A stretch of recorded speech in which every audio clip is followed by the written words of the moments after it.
Jeg vil gerne bevise sætningen for en eksponentiel funktion.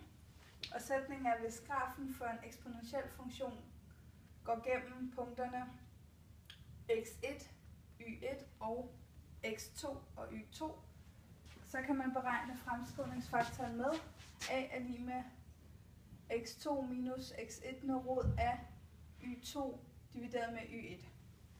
Så det jeg starter med at gøre, det er at indsætte de to punkter i funktionen, som jeg stående hernede. Så det har jeg gjort her. Og så dividerer jeg de to udtryk med hinanden.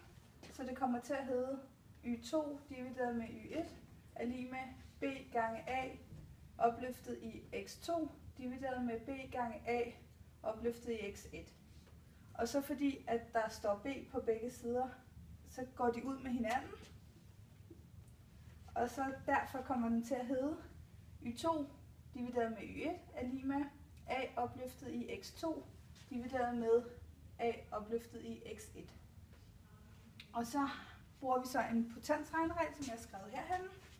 Og den hedder a opløftet i r divideret med a opløftet i s er lige med a opløftet i r minus s. Og grunden til, at man kan gøre det, er fordi det giver det samme de to udtryk. Så den bruger vi hernede. Så det kommer til at hedde y2 divideret med y1 er lige med a opløftet i x2 minus x1.